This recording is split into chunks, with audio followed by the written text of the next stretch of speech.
Tem uma parte aqui que o próprio rei da Assíria manda uma carta dizendo assim para Ezequias: olha, os outros reinados que eu dominei, que eu conquistei, os deuses deles não puderam me barrar. E você acha que o seu Deus vai me parar? Olha só. O rei da Síria faz um desafio para Ezequias. Fala assim: você acha que o seu rei vai me parar? Vai impedir de avançar? Aí, meu irmão, aí a história muda, né?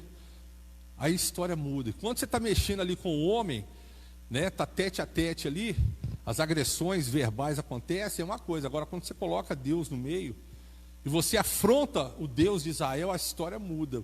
Porque aí ele falou do Deus de Israel. E Deus, cara, Deus, ele não fica sem resposta. Deus não fica sem falar. E o rei da Síria achava que ele podia conquistar. Quando o rei ficou sabendo, né, o rei Ezequias, que o exército tinha ali se aproximado, que o rei da Síria tinha falado essas palavras, e ele vai falar de novo depois, que o rei de Israel não era páreo para ele. Olha o que acontece no verso 1, capítulo 19. Tendo o rei Ezequias ouvido isso, rasgou suas vestes, cobriu-se na casa do Senhor. Isso é um ato de humilhação, cara. Isso é um ato que era feito naquela época, quando você estava na situação difícil de sair. Você já via que não tinha como mais, cara, é se humilhar, entrar dentro do templo, aí dentro do local onde era feito os cultos ali, e se humilhar perante Deus e pedir Deus ajuda. E Ezequias fez isso, rasgou as vestes, se vestiu de pano de saco, né? Geralmente jogava cinza sobre as suas cabeças ali, entrou na casa do Senhor.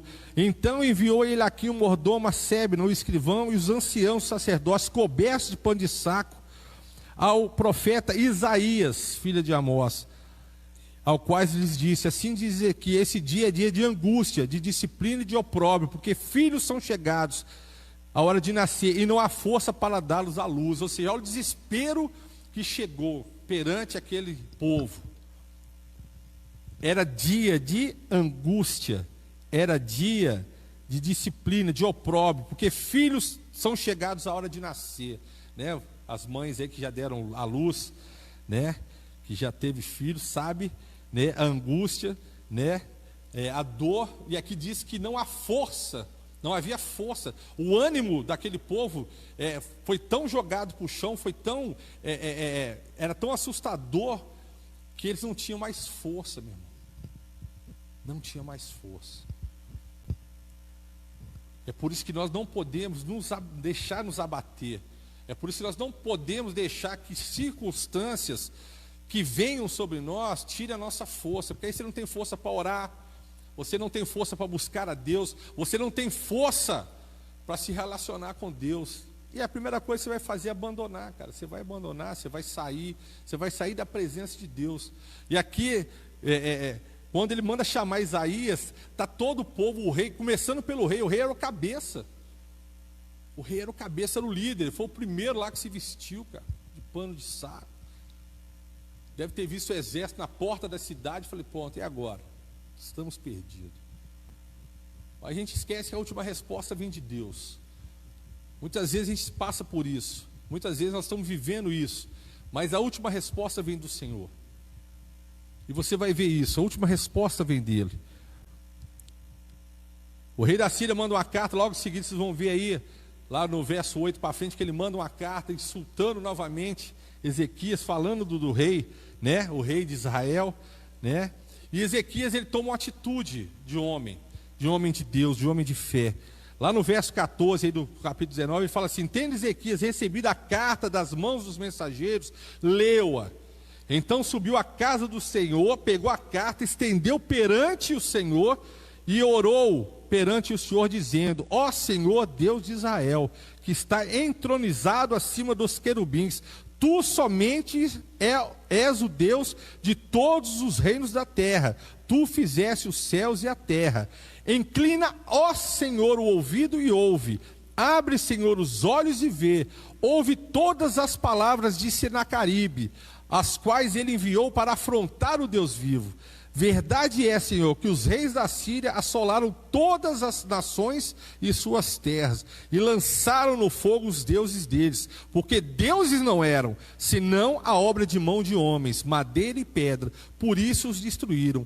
Agora, pois, ó Senhor nosso Deus, livra-nos das suas mãos, para que todos os reinos da terra saibam que só Tu és o Senhor Deus. Então, olha a atitude do líder, né? Primeiramente, ele corre ali para a casa do Senhor, ele rasga as vestes, se humilha, ele dá um sinal de fraqueza. Aí os homens, né, as pessoas que estão junto com ele, os subordinados a ele, o povo, né? Pô, se o rei, cara, já amedrontou, se o rei já está com medo, aí agora estão perdidos, né? Aí novamente lá o rei da Síria manda uma carta afrontando, a carta chega até o rei Josias. E qual que é a atitude dele como um verdadeiro líder, como um verdadeiro homem de Deus? Buscar a Deus. Buscar a Deus. Então, meus queridos, no momento aí da aflição, busca a Deus. No momento que suas forças estão indo embora, que você já não sabe mais o que fazer, busca a Deus. Ele pega a carta e leva lá na casa do Senhor, e ele abre a carta em cima lá do altar, né? Tipo assim, oh Deus, vou pôr a carta aqui para o senhor ler. Abriu a carta. E ele começa a interceder, a orar pela vida dele, pela vida do povo, por aquela cidade.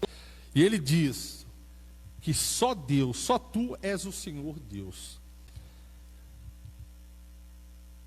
A palavra diz que lá no versículo 35, o que vai acontecer? O que vai acontecer quando Deus ele é colocado à frente dos seus problemas? Quando Deus ele é colocado, quando você já não tem mais força para lutar, e você invoca a presença do Senhor e diz, Deus, eu não consigo mais. Deus, eu não tenho como sair dessa situação. Verso 35 diz, que naquela mesma noite, saiu o anjo do Senhor e feriu no arraial dos assírios 185.000. E quando se levantaram os restantes pela manhã, eis que todos esses eram cadáveres, meu irmão. Brincar com Deus, a gente não brinca com Deus. Não se brinca com Deus.